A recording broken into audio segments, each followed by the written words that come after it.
Good morning students, welcome back to your English class. Hope you all are fit and fine. Today we are going to discuss a new chapter, that is Poets and Pancakes, written by Ashoka Mitran. In this chapter, Ashoka Mitran, the author of the chapter, beautifully describes his work experience at Gemini Studio.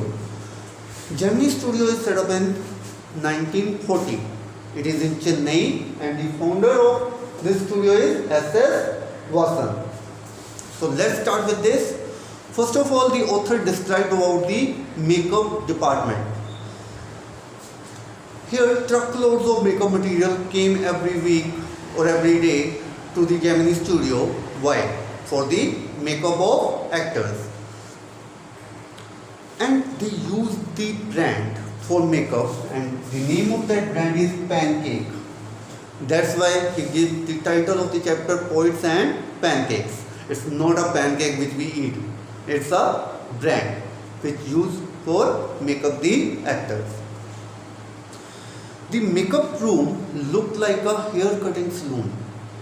There are a lot of mirrors in the room and lot of lights all around, which produce a lot of heat in the room. So when the actors came inside the room for the makeup, they also have to bear the heat of the lights. The writer believes that the gang of makeup men even make a decent man turn into a monster. So means they use a lot of makeup for the players which performing plays on stage. They perhaps did so to make them presentable on screen or on stage. The makeup department is headed by a Maharashtrian. The person who is the head of makeup department is from Maharashtra. Men from different states and communities worked under him. Thus, he was a perfect, or the department was a perfect example of national integration, because there are a lot of persons who are from different states. Now he describes how they perform the makeup of different actors. A strict order of seniority was followed. Means the senior men did makeup of senior actors, the juniors deal with junior players, and the players who played the crowd were the responsibility of the office boy. So they are divided in three parts: seniors, juniors and crowd. Now, crowd is the responsibility of office boy. Who is the office boy? Office boy is Ashoka Mitran, our author. The office boy actually is not a boy. He was around 40 years old man. He would mix his paint in a big vessel and slap it on the face of crowd. He is really a frustrated person, because he joined the studio to become a actor, director, writer or a poet, but he's just a office boy. Next, the writer describes one whom calls number 2. Means after Mr. S.S. Vasan, we having a person who is at number 2 in Gemini Studio, and that is Kottamangalam Subbu. He is really an important person in Gemini Studio. He too joined the studio in a very petty position. When he came to studio, he is just an ordinary person.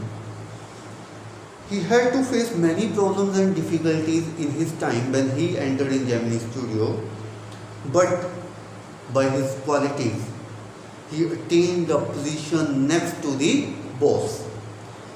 He involved in almost every important work at Gemini Studio.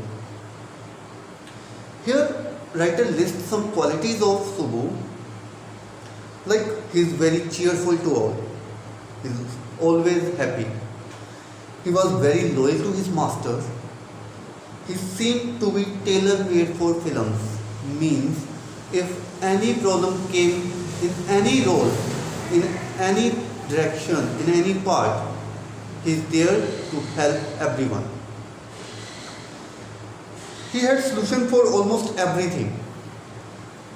He was the most important person during the golden days of the Gemini studio.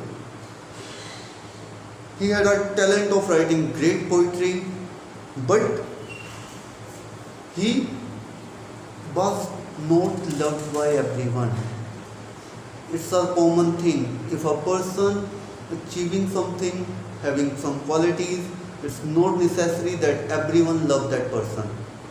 There are many persons who dislike him, and one of them is office boy, our author. Why author dislike him?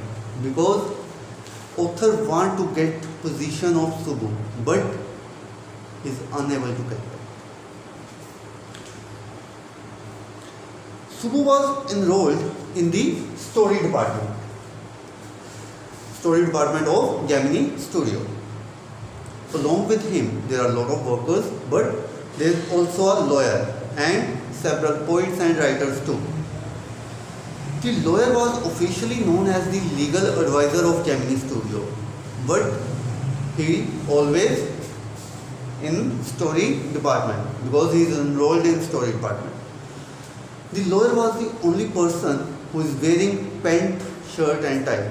Sometimes he is also wearing coat. But the all other members, they wore khadi and dhoti.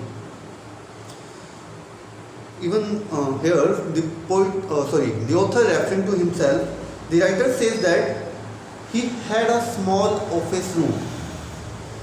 Means he is having a small room where he sat all day taking cuttings of the newspapers. And everyone in studio feel that he is totally free. Means his work is not worth. Gemini Studio had an excellent mess which supplied good coffee all the time, even at the day, at the night even. It provided the staff a lot of entertainment and relaxation because whenever they got coffee, they have some time to talk with each other, they enjoy at that time. Most of the people who worked in Gemini Studio wear khadi and they totally follow Gandhi.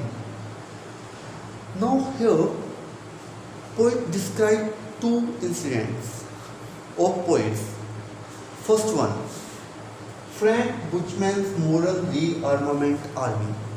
It's not an army, it's a team of actors who perform plays at different places of country. So they visited Madras in 1952. They were about 200 in number, means they having 200 members. They presented two plays which ran several shows in Madras, means they having two famous plays. They performed two famous plays.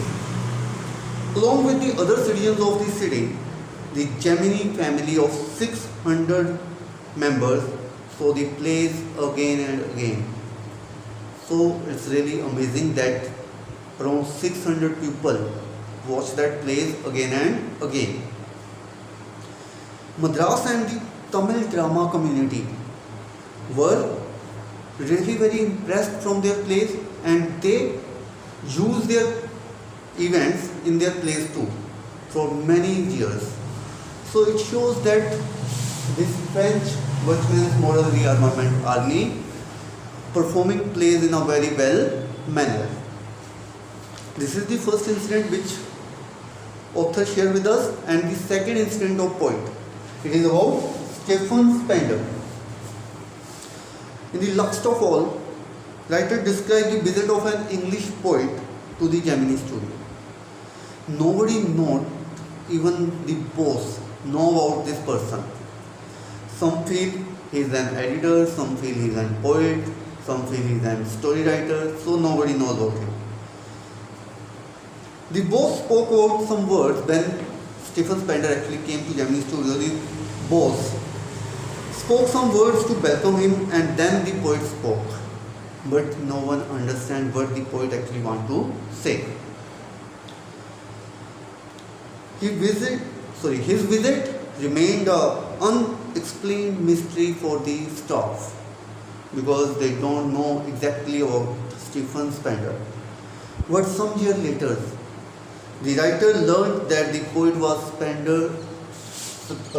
Stephen Spender when he was walking on a bridge and there are a lot of books kept on the side which was selling by a vendor, and he came to know that he is a great writer.